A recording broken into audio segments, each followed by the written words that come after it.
الحمد لله رب العالمين والعاقبة للمتقين والصلاة والسلام على سيد الأنبياء والمرسلين أما بعد فأعوذ بالله من الشيطان الرجيم بسم الله الرحمن الرحيم فقد قال الله تبارك وتعالى في القرآن المجيد والفرقان الحميد يا أيها الذين آمنوا استعينوا بالصبر والصلاة آمنت بالله صدق الله مولانا العظيم وصدق رسوله النبي الأمين النبي الكريم ونحن على ذلك لمن الشاهدين والشاكرين والحمد لله رب العالمين. معزز سامعین، دستور اہل سنت کے مطابق آئیے ہم اور آپ مل کر سب سے پہلے آقا کونین پیغمبر آخر الزمان بے کسوں کے کس یتیموں کے والی بے سہاروں کے سہارا جناب محمد عربی صلی اللہ علیہ وسلم کی بارگاہ میں عقیدت و احترام کے ساتھ ہتھیارے درود و پاک کی ڈالیاں نشاور کریں. تمام حضرات جھوم کر کے پکارے صلی اللہ علیہ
یہ وہ حسین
تو آپ کی امت کربلا کے اندر شہید کر دے گی. آپ کی امت ان کے خون کی پیاسی چل رہی ہے. یقیناً ایک نہ ایک دن اس دین مصطفیٰ کی آبیاری کے لیے انہوں نے اپنا سرپن سے جلال کروا دینا ہے. میرے آقا کونین نے اس مٹی کو ہاتھ میں پکڑ لیا ہے. اپنے آپ کو سے آنسو جاری ہو گئے ہیں, آنسو گر رہے ہیں. حدیث پاک کے اندر آتا ہے کہ آقا کونین کی داڑھی مبارک کو آنسو مبارک سے تر ہو گئے ہیں. یہاں تک کہ آنسو مبارک میرے آقا کی داڑھی مبارک پر اس وقت دکھائی دے رہے ہیں جیسے موتی دکھائی دے رہے ہیں. جب تک دروازے پر دستک دیتے ہیں اور دل میں سلام فرماتی ہے, میں نے دروازہ دیکھا, سرکار کی آنکھ میں وہ آنسو بہا رہی ہے. میں نے دیکھا اس نے بھوک کے لیے ہے, ایک ہاتھ میں مٹی ہے, سرکار ہو رہے ہیں. میں نے عرض کی یا رسول اللہ صلی اللہ علیہ وسلم فیہا ابی و امی, ہمارے ماں باپ کے نام نانی اس میں بیانی پر قربان ہو گئے. یا رسول اللہ کس چیز نے بلایا ہے؟ ماں یبکی کا, آپ کی آنکھوں میں آنسو کہاں سے آ گئے ہیں؟ یہ درد کہاں سے آ گیا ہے؟ جبریل امین کا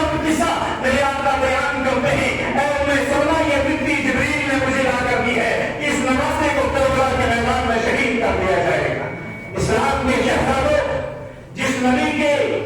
سب کے لیے اللہ رب العزت نے پوری کائنات کو سوارا ہے, جس نبی کے سب کے لیے اللہ نے کائنات کے تمام نظام کو مرتب فرما دیا ہے, کائنات کے ہر سبرے کو پیدا فرمایا ہے, پھر اس کائنات کے اندر اللہ نے اس انسان کی تخلیق فرما کر اس انسان کو اشرف المخلوق دیا ہے. پھر اس انسان کی بقا کے لیے, انسان کی تحفظ کے لیے, انسان کے فلاح و تامین کے لیے اللہ رب العزت نے تمہارے لیے زمین کا مشورہ بچھایا, آسمان میں شامیانہ لگایا اور تمہاری حیات کو بہترین ایام میں آگے بڑھانے کے لیے اللہ تعالیٰ نے تمہارے لیے اتنی نعمتیں اس کے اندر پیدا فرما دی. اللہ کا قرآن فرماتا ہے کہ میرے بندے اللہ کی دی ہوئی نعمتوں کا اگر تو شمار کرنا چاہے گا, انہیں تو گرنا چاہے گا, تو اللہ کی دی ہوئی نعمتوں کو شمار بھی نہیں کر سکتا.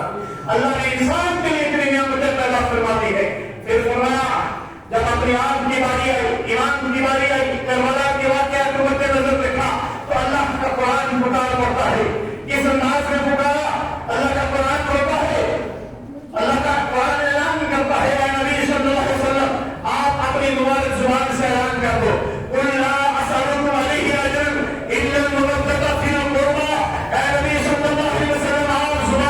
زبان نبوت سے اعلان کر دو اور لوگوں کو مطلب کر دو, اے میرے امتیوں, اے میرے زمین پر بسنے والے انسانوں, یہ میرے اللہ تعالیٰ نے میرے صدقے میں تمہیں سب کچھ عطا فرما دیا ہے. اس کائنات کو میرے صدقے میں رب ذوالجلال نے پیدا فرمایا ہے, لیکن اس پر میں کوئی معاوضہ نہیں مانگتا, تم سے کوئی اجرت نہیں مانگتا. الا المودۃ فی القربى, اگر کچھ چیز طلب کرتا ہوں, اپنی قرابت سے محبت چاہتا ہوں, اپنی اولاد سے محبت چاہتا ہوں, اپنی اولاد سے پیار چاہتا ہوں, اپنی اولاد سے محبت مانگتا ہے. اے اسلام کے مقدس شہزادوں, کربلا کا میدان یہ آواز دے رہا ہے. ایک طرف جب یزیدی لشکر سامنے آ کر کے تمام شریعت مطہرہ کی حدود کو پار کر جاتا ہے, اسلام کے شہزادوں کبھی آپ نے سوچا ہے ہم اور آپ آج نفرت کرتے ہیں, ہم یزید سے اس لیے نفرت کر رہے ہیں, یزید ایمان کا دشمن تھا, یزید سے اس لیے نفرت کر رہے ہیں, امام حسین کا قاتل ہے, وہ علی اکبر کا قاتل ہے, علی اصغر کا قاتل ہے, یا پھر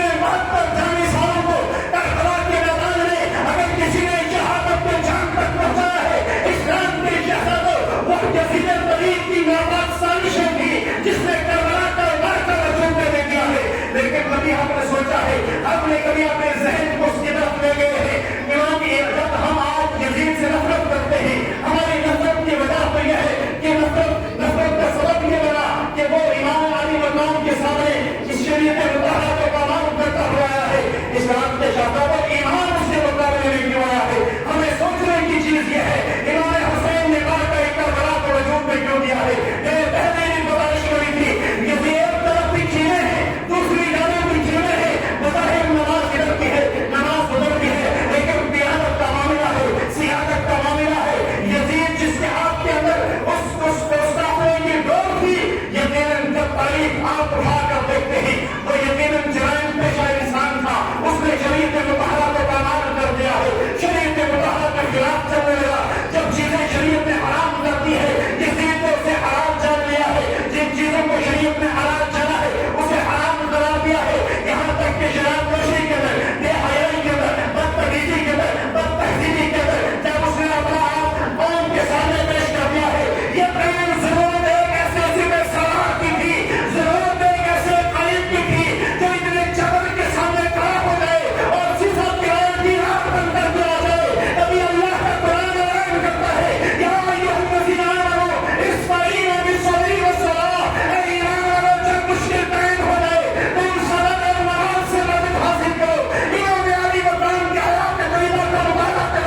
سے قریب نواز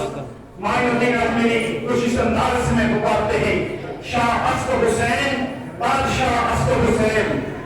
سردار مدار در دست یزید، حقہ کے دینار ادار یا اسد حسین۔ یہ وہی معین الدین اجمیری پکار کرتے ہیں کہ بادشاہ ہے حسین، سبحان اللہ۔ وہ بادشاہ کیوں کیا رہے تھے؟ اس لیے اسلام کے شہزادوں جسے تاریخ کہتی ہے، جس کے جسم کے ٹکڑے ٹکڑے کر دیے جائیں، وہ حسین جس کا سرے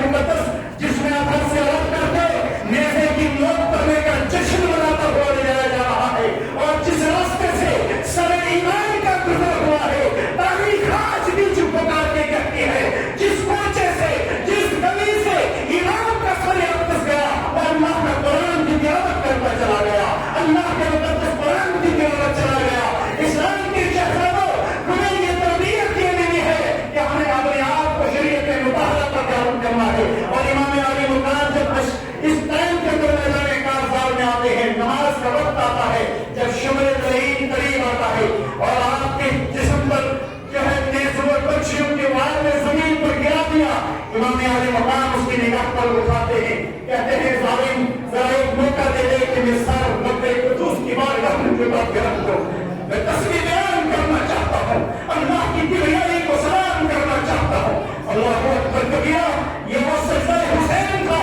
جس سجدہ حسین کے لیے صرف انسان کی آنکھیں اشکبار نہیں ہوئی، بلکہ ملائکہ اللہ کی بارگاہ میں دعا کر رہے ہیں، یا رب سجدہ کی کیا ہے؟ فرمایا یا اللہ رب العالمین نے حسین نے حسین کے لیے جو سجدہ اس کے نامے میں دراز کر دیا تھا، جس سجدے کو امام الانبیاء نے دراز کر دیا تھا، آج اس کا تلسہ کربلا کے میدان میں یہ آواز سے کر رہا ہے، یہ سماج میں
بعد